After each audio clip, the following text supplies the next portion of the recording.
नमस्कार दोस्तों राजस्थान के चूरू जिले में स्थित हनुमान जी का एक बहुत ही प्रसिद्ध मंदिर है जिसे सालासर बालाजी मंदिर के नाम से जाना जाता है। भगवान सालासर बालाजी अपने सभी भक्तों की मनोकामनाएं पूरी करते हैं। यहाँ से कोई भी खाली हाथ नहीं लौटता। दोस्तों, सालासर बालाजी मंदिर की स्थापना का इतिहास बड़ा ही रोचक है। आज की इस वीडियो में हम उसी इतिहास के बारे में जानेंगे। दोस्तों, वीडियो में आगे बढ़ने से पहले आप सभी से एक निवेदन है कि अगर अभी तक आपने हमारे चैनल को सब्सक्राइब नहीं किया है तो सब्सक्राइब कर लें और बेल आइकन पर क्लिक करके हमारे परिवार का हिस्सा बन जाएं। दोस्तों, यह बात आज से लगभग 350 साल पहले सीकर के रुल्यानी गांव के निवासी पंडित लक्ष्मीराम जी के सबसे छोटे बेटे मोहन की है। मोहन बचपन से ही काफी धार्मिक प्रवृत्ति के व्यक्ति थे। वो हनुमान जी के बहुत ही बड़े भक्त थे। मोहनदास जी की बहन कहानी का विवाह सालासर में हुआ था। उसके पुत्र उदयराम के जन्म के बाद ही उसके पति का देहांत हो गया था। मोहनदास जी अपनी बहन और भांजे को सहारा देने के लिए उनके साथ आकर सालासर में रहने लगे। धीरे धीरे समय बीतता गया। अब उनका भांजा बड़ा हो गया था और अब उसका विवाह भी हो चुका था। एक दिन पंडित उदयराम और पंडित मोहनदास खेत में हल जोत रहे थे। मोहनदास की पकड़ कुल्हाड़ी से अपने आप छूट रही थी और कुल्हाड़ी उनके हाथ से बार बार गिर रही थी। उन्होंने इसके बारे में उदयराम को बताया। पंडित मोहनदास इसको आध्यात्मिकता से जोड़ के देख रहे थे। उनको लग रहा था कि यह उनके प्रभु हनुमान जी की लीला है। उदयराम ने यह बात अपनी माता कानीबाई को बताई। कानीबाई को अपने भाई की चिंता होने लगी। वह नहीं चाहती थी कि वह आध्यात्मिकता के रास्ते पर जाकर दुनिया से अलग हो जाए। उन्होंने उनकी शादी के लिए कन्याओं का चयन करना शुरू कर दिया।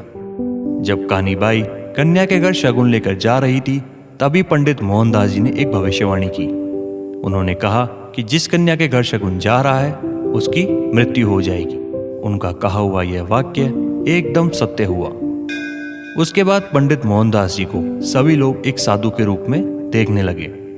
फिर मोहनदास जी अपने प्रभु हनुमान जी की भक्ति में लीन हो गए। एक दिन वह अपनी बहन कानीबाई के साथ भोजन कर रहे थे। तभी दरवाजे पर एक आवाज सुनाई दी, अलग। कानी जैसे ही भिक्षुक को भोजन देने के लिए बाहर गई, वो वहां से गायब हो गए। ये बात कानीबाई ने आकर अपने भाई को बताई। ये सुन पंडित मोहनदास को पूर्णतः विश्वास हो गया कि वह उनके प्रभु हनुमान जी थे। वो नंगे पैर बाहर की ओर भागे और उन्हें जगह जगह खोजते रहे, परंतु वह नहीं मिले। मोहनदास बेहद उदास हो गए, परंतु वह हमेशा ही अपनी तपस्या में लीन रहते। 2 महीने बाद वही आवाज दरवाजे पर दोबारा सुनाई दी। कानीबाई ने आवाज को पहचान लिया। उन्होंने तुरंत मोहनदास को अवगत करवाया। मोहनदास बाहर निकले तो उन्होंने देखा कि हनुमान जी एक भिक्षुक के वेश में वहां से वापस लौट रहे थे। वो उनके पीछे भागते भागते जंगल की तरफ गए। एक जगह पर आकर वह भिक्षुक रुक गया। मोहनदास ने देखा कि उस भिक्षुक का चेहरा बेहद चमकदार एवं पवित्र था। उन्होंने दाढ़ी एवं मूछ रखी हुई थी। उनके हाथों में एक छड़ी थी। भिक्षुक भेष में हनुमान जी ने उनसे पूछा, तुम्हें क्या चाहिए भक्त? मोहनदास समझ गए थे कि यह उनकी परीक्षा है। वह उनके चरणों में गिर गए। उन्होंने कहा, हे प्रभु, मैं संतुष्ट एवं खुश हूं। मुझे किसी वर की इच्छा नहीं है। मोहनदास ने उनसे आग्रह किया कि वह उनके साथ उनके घर चले। हनुमान जी ने उनके इस आग्रह को स्वीकार किया। उन्होंने उनके घर जाकर भोजन किया। वह एक अछूत चारपाई पर विश्राम किया। उसके बाद हनुमान जी गायब हो गए। मोहनदास चाहते थे कि हनुमान जी एक पल भी उनसे दूर ना हो। उन्होंने हनुमान जी से रोज दर्शन की आग्रह भी किया। अपने प्रिय भक्त के आग्रह को प्रभु कैसे अस्वीकार कर पाते।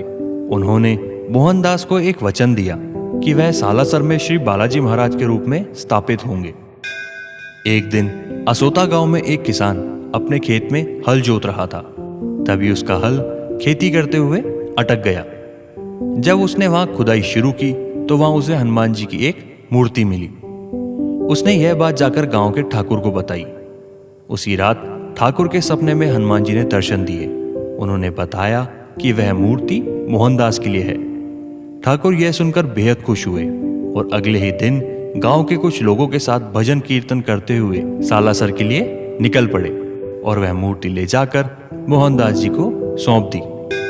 जिस दिन वह मूर्ति स्थापित हुई थी वो साल 1811 में था। यही कारण था कि वहां सालासर बालाजी का मंदिर भी साल 1815 में बनाया गया। उस मूर्ति को उसी रूप में सजाया गया जिस तरह से मोहनदास जी के हनुमान जी ने उन्हें पहली बार दर्शन दिए थे। मंदिर के निर्माण के कुछ समय पश्चात मोहनदास ने सारी शिक्षा उदयराम को देकर मंदिर और मूर्ति की जिम्मेदारी उसे दे दी। साल 1811 में वहां अमर ज्योत जलाई गई जो कि आज भी अनंत के रूप में वहां पर जल रही है। तो दोस्तों, यही थी सालासर मंदिर की कथा। आशा करते हैं आपको हमारी ये वीडियो पसंद आई होगी। अगर आपको ये वीडियो अच्छी लगी हो तो इसे लाइक करें और हमारे चैनल को सब्सक्राइब करें। जय बजरंगबली।